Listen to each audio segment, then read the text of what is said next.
मी राहणार प्रॉपर बीडचा. आता बीडचा म्हटल्यावर तुम्हाला प्रश्न पडला असेल की बीडचा म्हणजे नेमकं कोणत्या गाव. पण काय वडील मोबाईल घेऊनच देत नव्हते. पण कसं कसं वडिलांचा मार खाल्ला करायला लागलो. 6 महिने करायला लागलो तरी व्हिडिओ व्हायरलच गेले. पब्लिकचं माझ्यावर प्रेम वाढत गेलं आणि त्याच्यानंतर मग टिकटॉकच गेलं. त्याच्यानंतर मग साताऱ्याला जॉईन झालं. साताऱ्याला आलो, पण साताऱ्याला यायच्या अगोदर काय काय घडलं तर दादाला गेलो घरी. असं आहे बाबा जायचं आपल्याला पुण्याला, जमल का तुला. कधी बीड सोडलेलं नाही, कळान बी गेले. दादा हो म्हणेल का नाही म्हणेल ती पण भीती वेगळीच मला. म्हणजे पहिले वाटायचं बाबा रील करतोय म्हणजे मी लय भारी, किंवा म्हणजे असं लय भारी वाटायचं रील बील करतोय मी, काय कॅमेरा वगैरे समोर गाणे बिने मी तर करू शकतो, एवढं काय मोठी गोष्ट नाही असं वाटायचं. पण जेव्हा कॅमेरा समोर गेलो म्हणजे की असं ऐकलेलं आहे बाबा की सिरियल मध्ये काय डायलॉग वगैरे चुकलं तर शिव्या घालतात. साध्या मुलापासून एक रील स्टार झालो, रील स्टार पासून गाणी करायला लागलो, गाणीपासून एक ऍक्टर झालो. हे सगळ्या गोष्टी फक्त. तर नमस्कार मित्रांनो, तर मी तुमच्या सर्वांचा लाडका मिस्टर मोनू म्हणजेच मोहन उगले. तर मी आलोय रेक राहुल या युट्यूब चॅनलवरती इंटरव्ह्यू सेक्शनसाठी. तर माझ्या जीवनाच्या घडामोडी, मी रील स्टारवरून ऍक्टर कसा झालो, माझे प्रोजेक्ट्स काय आहेत, माझे प्रोजेक्ट्स काय येणार आहेत, हे सगळं बघायचं असेल तर इंटरव्ह्यू शेवटपर्यंत बघा. माझं संपूर्ण नाव मोहन बालासाहेब उगले, लाडात मला मोनू म्हणतात. मी राहणार प्रॉपर बीडचा. आता बीडचा म्हटल्यावर तुम्हाला प्रश्न पडला असेल की बीडचा म्हणजे नेमकं कोणत्या गावचं. तर मी प्रॉपर बीडचाच आहे. आणि मी 10वी पर्यंत संस्कार विद्यालय 1ली ते 10वी ह्या शाळेत शिकलो. नंतर कॉलेजला मी बलबीम कॉलेजलाच होतो. 10वीला 84% आणि 12वीला मला 82%. माझी 10वी संपली आणि 10वी नंतर ऍडमिशन बलबीम कॉलेजला घेतलं 11वीला. आता पहिल्यापासून एज्युकेशन मध्ये तर आवड नव्हतीच, बॅक बेंचर होतो.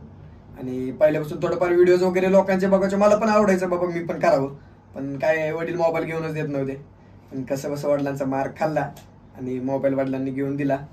त्याच्यानंतर मग असंच टिकटॉक वगैरे करायला लागलो, थोडंफार व्हिडिओज वगैरे करायला लागलो. 6 महिने करायला लागलो तरी व्हिडिओज व्हायरलच गेले नाही. नंतर कुठे व्हिडिओ वगैरे व्हायरल चालले, कसे 1.9 मिलियन झाले. त्याच्यानंतर ते अकाउंट पण ग्लीच झालं.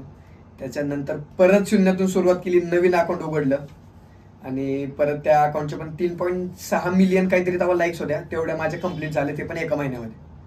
म्हणजे असंच मग लोकांचं पब्लिकचं माझ्यावर प्रेम वाढत गेलं आणि त्याच्यानंतर मग टिकटॉकच गेलं. तेव्हा पण घरच्यांनी, पाहुणे रावळ्यांनी, आजूबाजूच्यांनी लय टोमणे दिले. वाईट वाटलं पण कोणाला दाखवलं नाही की बाबा मला वाईट वाटतंय. त्याच्यानंतर इंस्टाग्राम पण आलं. इंस्टाग्रामला नुकतंच रीलचं ऑप्शन पण आलं. मग रील टाकायला जुनच रील चालू केलं. त्या नेमकं माझ्याकडे आयफोन बी नव्हता. अँड्रॉइड मध्ये करायचो, कुणाला वाटत बी नव्हतं बाबा की अँड्रॉइड मध्ये करायचं. म्हणजे मी एवढी क्वालिटी व्हिडिओ करायचो त्याने सगळ्यांना आवडायची. त्याच्यानंतर रील जुन्याच टिकटॉकचे व्हिडिओ टाकायला सुरू केले. कसे बसे झाले 10,000. पहिलं पण एक अकाउंट होतं त्याचे पण 25,000 फॉलोअर्स होते, पण काही कारण असतं ते डिॲक्टिव्हेट केलं. त्याच्यानंतर 10,000 झाले फॉलोअर्स. दादानी आयफोन मला घेऊन दिला. त्याच्यानंतर रील वगैरे करायला लागलो. महिन्याभरातच माझे 50K फॉलोअर्स झाले. त्याच्यानंतर असंच आवड होती, करायचो, रील करत राहिलो, मी काय थांबलो नाही. त्याच्यानंतर मग साताऱ्याला जॉईन झालो. साताऱ्याला आलो, पण साताऱ्याला यायच्या अगोदर काय काय घडलं ते पण मी सांगतो. तेव्हा माझे नुकतेच 150K फॉलोअर्स झालेले, म्हणजे 1,50,000 फॉलोअर्स झालेले. आणि 200Kच्या मार्गावरच मी होतो. पण मला एक कॉल आला, श्रावणी सोळसकर म्हणून, म्हणजेच आमच्या श्रावणी दिदी. तर त्यांनी मला इन्व्हाइट केलं की तू माझ्या साजनाची लॉन्चिंग पार्टी आहे म्हणून पुण्यात तुला यावं लागेल. म्हणलं ठीक आहे बाबा येतो मी. आणि पहिल्यापासून शाळा वेब सिरीजचा मी सगळ्यात जास्त फॅन होतो. म्हणजे कोणी जर असेल फॅन तर तो मीच होतो. आदिनाथचा म्हणावं, बाकीच्यांचा म्हणावं, बाकीचे जेवढे कॅरेक्टर त्यामध्ये होते सगळ्यांचा फॅन जर कोणी असेल तर तो मीच होतो, मला असं वाटतंय. तर मी एवढं खुश झालो म्हणजे सांगता बी आहे ना मला, मी एवढं खुश झालोय. तर दादाला गेलो घरी, असं असं आहे बाबा जायचं आपल्याला पुण्याला, जमल का तुला. कधी बीड सोडलेलं नाही, कळान बी गेले. दादा हो म्हणेल का नाही म्हणेल ती पण भीती वेगळीच मला. दादा म्हणलं बाबा जाऊ आपण. मी एवढा खुश झालो, गेलो, खरेदी वगैरे केली, कपडे वगैरे घेतले. म्हणजे मग गेलो तर आम्ही दुसऱ्या दिवशी पुण्यामध्ये लॉन्चिंग पार्टी. त्या दिवशी दुसऱ्या दिवशी 11 वाजता होती काहीतरी. तर आदल्या दिवशी निघलो, दुसऱ्या दिवशी पुण्यात पोहोचलो. दादाच्या रूमवर राहिलो त्या का माझ्या. तिथून मग आम्ही निघलो, तिकडे गेलोत वगैरे. आणि आदिनाथची माझी ऑलरेडी अगोदरपासूनच ओळख होती. सोशल मीडियावर आमची अशीच ओळख झालेली, लाईव्हला इकडे तिकडे बोलणं बिलणं, म्हणजे आमची चांगली बॉन्डिंग झालेली, जेणे की मी खूप खुश होतो बाबा की मग तिथं गेलो, पोहोचलो. मला म्हणजे तेव्हा मला वाटायचं बाबा की मला कोण ओळखतं का नाही बाबा. आता माझ्या डोक्यात वेळ काय, फक्त रील करायचं, व्हिडिओज करायचे, हे करायचं ते करायचं. पण कधी वाटलंच नाही बाबा की तिथं गेल्यावर मला सगळे एवढं प्रेम करतील, एवढं ओळखतील. तिथं गेल्या गेल्या पहिले तर राम शर्मा, ज्याने की शाळा फेम मधला रोहन, ज्याने की गेल्या गेल्या मला म्हणलं की अरे मोनू तू. मला म्हणजे कळानच गेलं काय करू नेमकं. म्हणजे एवढा मी खुश झालो बाबा की हा मला ओळखतोय, मला असं वाटायला लागलं. त्याच्यानंतर सगळ्यांची ओळख झाली. मग नंतर भेटलं मला श्रावणी दिदी. मग ते मी अजून खुश झालं, ज्याने की फक्त आपण ज्या व्यक्तींना फोनवर बघायचो ते माझ्या समोर आहेत, म्हणजे अजूनच खुश. नंतर मग आले की आशिष सर आले, आशिष सरांना पण भेटलो, लय भारी वाटलं मला. नेमकाच आदिनाथ बोलला की बाबा चल साताऱ्याला येतोयस का. आता बाबा की एवढा मोठा माणूस आपल्याला बोललाय साताऱ्याला चल, नाही तर कसं म्हणू शकतोय. त्याच्यासोबत गेलो. माझ्यासोबत KSP होता, मी होतो, आदिनाथ होतो, बाकीची पण आमची सगळी टीम होती. सातारला गेलो, फिरलो अख्खा सातारा फिरलो. त्याच्यानंतर मग दिदीच्या घरी गेलो. मग तर अजून खुश की बाबा ज्या माणसांना आपण ब्लॉग मध्ये बघायचो, ज्या माणसांचे ब्लॉग बघताना आपण त्याच ब्लॉगचा एक भाग आहोत असं समजायचो, तिथं आपण गेलो ड्रीम हाऊसला साताऱ्यामध्ये. तिथं अजूनच खुश झालो. म्हणजे मला कळानच गेलंय की मी करू तरी काय करू, म्हणजे एवढा मी खुश झालेलो. ते ब्लॉग पण आहे बघा, तुम्ही बघा, मॅमच्या चॅनलला आहे. त्याच्यानंतर मग हळूहळू मग बीडला गेलो. 2-3 दिवसानंतर डबल मला फोन आला की बाबा फ्रेंडशिप कार्ड टॅग म्हणून पार्टी आहे, तुला यावं लागेल. मग मी परत निघलो आणि मी ठरवलंच होतं की बाबा 5-6 दिवसासाठी आपण साताऱ्यात जाऊयात. ऑलरेडी 3-4 दिवस राहिलो होतं. म्हणलं ह्या वेळेस म्हणलं सरांकडेच राहील म्हणलं. मी दिदीला सांगितलंच होतं की तोपर्यंत दिदीचं माझं चांगलं बोलणं वगैरे झालं. दिदीला पण समजलं बाबा की मला पण इंटरेस्ट आहे ऍक्टिंगमध्ये. सो आणि लहान होतो, लहान असल्यामुळे सगळ्यांना बाबा चांगलं वाटायचं, छोटंसं वाटायचं. आता कुठं केस वगैरे वाढल्यात हे वाटतंय, तेव्हा लहान होतो म्हणून सगळ्यांना इनोसंट वाटायचं. आणि नंतर मग मी गेलो, पार्टी वगैरे झाली, मस्त सगळ्यांची ओळख झाली. अजून नवीन जे रील स्टार होते ते पण तिथं आले, त्यांच्याशी भेट वगैरे झाली. आणि त्याच्यानंतर माझ्या खऱ्या आयुष्याला सुरुवात झाली. म्हणजे ऍक्टिंग काय असतं हे मला माहित बी नव्हतं. सरांकडून आणि मॅडमकडून आणि म्हणजे दिदीकडून, आमच्या लाडक्या, त्यांच्याकडून मला एवढं शिकायला भेटलं, खूप सारं शिकायला भेटलं. ज्याने की रंगलो तुझ्या तुम्ही हे माझं पहिलं गाणं, त्याच्यानंतर इश्काचा रंग, त्याच्यानंतर मेरा यार मेरा प्यार, आता माझं रिसेंटली 12 गावचं पाणी ही वेब सिरीज सुद्धा आली. ज्याने की त्या वेब सिरीज मधून मला ऍक्टिंग काय असतं हे ऍक्टिंगचं तरी निदान कळलं बाबा. आणि त्याच्यानंतर माझा शिवबा हे सुद्धा आमचं एक सॉन्ग आलं, ज्याने की छत्रपती शिवाजी महाराजांचं लहानपणीचं कॅरेक्टर मला प्ले करायला भेटलं. ज्याने की खूप इच्छा होती बाबा फोटोशूट वगैरे करायचं महाराजांचं आउटफिट घालून, पण ते खूप छान वाटलं मला. म्हणजे लय भारी वाटलं, लय आवडलं मला. त्याच्यानंतर म्हणजे ऍक्टिंग काय असतं हे मला सरांकडून आणि दिदींकडून कळायला शिकलोच मी त्यांच्याकडून. खूप भारी वाटतं. म्हणजे पहिले वाटायचं बाबा रील करतोय म्हणजे मी लय भारी, किंवा म्हणजे असं लय भारी वाटायचं बाबा रील करतोय मी, काय कॅमेरा वगैरे समोर गाणे बिने मी तर करू शकतो, एवढं काय मोठी गोष्ट नाही असं वाटायचं. पण जेव्हा कॅमेरा समोर गेलो तेव्हा काय आहे तर मला माझं दिसून आलं मी काय. त्याच्यानंतर हळूहळू आशिष सर आणि श्रावणी दिदीने मला गोष्टी सांगितल्या, त्या मी थोड्याफार फॉलो केल्या, अजून मी फॉलो करतोय. तर ह्याच्यातून मला शिकायला भेटलं, ज्याने की कॅमेरा समोर उभा राहायची माझी हिंमत तरी वाढली बाबा. तर म्हणजे नंतर गाणी वगैरे केली. त्याच्यानंतर घरच्यांना पण लय भारी वाटलं.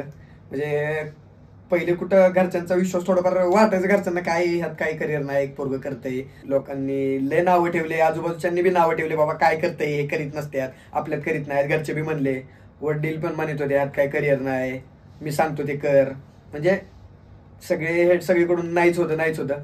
पण जेव्हा माझं पहिलं गाणं आलं तेव्हा घरच्यांना विश्वास बसला बाबा की पोरगं काहीतरी करून दाखवतंय आणि दाखवू शकतंय. तेव्हा कुठं घरच्यांचा लय माझ्यावर विश्वास बसला. आणि त्याच्यानंतर पासून मी श्रावणी दिदीकडे आणि आशिष सरांकडेच असतो. माझे प्रोजेक्ट वगैरे सगळे सरांकडेच करतो. आता एक साधारण मुलगा बॅक बेंचर, त्याच्यावरून तो रील स्टार होतोय, रील स्टारवरून तो गाणी करतोय आणि गाणी करून तो आता हळूहळू ऍक्टिंगकडे वळतोय. हे सगळं करत असताना मी कार्यकर्ता नावाची एक वेब सिरीज सुद्धा केली, जी लवकर येईलच तुमच्या भेटीला. खूप छान वेब सिरीज आहे जी की मला खूप आवडती. आणि त्या वेब सिरीज मधून मला अजून ऍक्टिंग म्हणजे काय असते जे की 4 गोष्टी शिकायला भेटल्यात.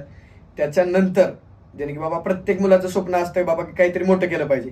आता एखादा साधारण मुलगा रील स्टार होतोय, रील स्टारवरून तो गाणी करतोय, गाणी कडून ऍक्टिंगकडे पण घुसतोय. पण असं तर कुठं नसताना बाबा की एवढ्यातच थांबलं पाहिजे, काहीतरी केलं पाहिजे. तर मग हे सगळं करत असताना मला एक सिरियल सुद्धा भेटली. म्हणजे लहानपणीपासून इच्छा होती बाबा की आजी माझी मालिका बघायची. तेव्हा कुठंतरी वाटायचं बाबा की तिथं आपण असलो पाहिजे, तिथं आपण बी काहीतरी केलं पाहिजे. की आपली आजी, आजूबाजूच्या आज्या घेऊन बसायच्या ते सिरियल बघायला, ज्याने की आपण बी दिसलो पाहिजे, आजी बी म्हणली पाहिजे बाबा की ह्यो माझा नातू आहे. म्हणजे ती जी फिलिंग असेल ती माझ्यासाठी बेस्ट फिलिंग असणार आहे. तर असं वाटायचं, जेणे की नशिबाने ती मला सिरियल भेटली पण अशी, ज्याने की ऑडिशन सुरू होते. कॉन्स्टेबल मंजू ही माझी सिरियल आहे, आता 18 मार्च पासून ती येणार आहे सन मराठी चॅनलवर. तर सरांनी ऑडिशन दिलं, अशी सरांचं पण ऑडिशन झालं. आणि एक वाळक्या नावाचं कॅरेक्टर त्याच्यामध्ये होतं, ज्याने की ते माझ्यासाठी सूट होतं. ज्याने की सरांचा कॉल आला बाबा की असं ऑडिशन आहे ते दे. तर मी दिदीला पण म्हणलो की बाबा श्रावणी दिदी असं असं आहे ऑडिशन आहे, ज्याने की मी दिलं की माझं कास्टिंग होईल बाबा. तर दिदीच्या पण लक्षात नाही राहिलं, माझ्या पण लक्षात नाही राहिलं, पण दिदीने लक्षात ठेवून ते मला सांगितलं बाबा तू ऑडिशन दे. आम्ही नेमकंच पुण्यात होतो. आता ऑडिशन द्यायचं कसं, आम्ही बाहेर होतो, पण कसं बसं दिदीने करायलाच लावलं. आणि म्हणजे ती तिथं दिदी आम्ही बाहेरच होतो पुण्यामध्ये, दिदीच्या बहिणीच्या तिकडेच होतो. पण बाबा तिथल्या लोकांना आवडेल नाही आवडेल आम्ही असं करतो ऍक्टिंग वगैरे. म्हणजे ज्याने की तो रोल असा होता की त्यामध्ये बनेल वगैरे घालायची, फाटकी बनेल, लागले बिगलेलं असं दाखवायचं होतं त्यामध्ये थोडंफार, नाही का. म्हणजे एक कैदी काय असतो ज्याने की पोलीस वगैरे त्याला मारतात, त्याचं कॅरेक्टर काय असतं तसं दाखवायचं होतं, ज्याने की तिथल्या लोकांना ते आवडेल का नाही. पण बाबा कशी कशी हिंमत केली दिदींवर, मला विश्वास होता, केलं ते ऑडिशन केलं आणि सेंड केलं. आणि सरांमुळे आणि दिदीमुळे सिलेक्शन बी माझं झालं लगेच. असे सरांमुळे आणि श्रावणी दिदीमुळे माझं सिलेक्शन बी झालं. मी एवढा खुश झालो म्हणजे गगनात माझी मावाना खुशी, मी एवढा खुश झालेलो. पण कळानच मला करू काय म्हणजे भीती पण वाटायची भाऊ की सिरियलच्या सेटवर काय असतं, कधी बघितलेलं नसतं बाबा सेटवर असं असतंय. ती एक भीती पण होती आणि एक आवड बी होती. गेलो बाबा तिथं, लुक टेस्ट केलं, हे ते केलं. त्यानंतर पहिला दिवस होता, आता माहितीच नव्हतं कधी ऍक्टिंग काय असते, इकडे तिकडे फिरायचं बघायचं, सगळ्या नवीन गोष्टी होत्या म्हणून भारी बी वाटायच्या. तिथं पण म्हणजे आमचे जे डिरेक्टर सर होते मारुती सर, ते पण एकदम कूल होते. बाकीची टेक्निकल टीम होती सगळे सपोर्टिव्ह होते. बाकीचे सिनियर आर्टिस्ट होते ते पण सगळे चांगले होते, सगळे भारी होते. म्हणजे की असं ऐकलेलं आहे बाबा की सिरियलमध्ये काय डायलॉग वगैरे चुकला तर शिव्या घालतात, असं काही तिथं घडलंच नाही. एकदम चिल.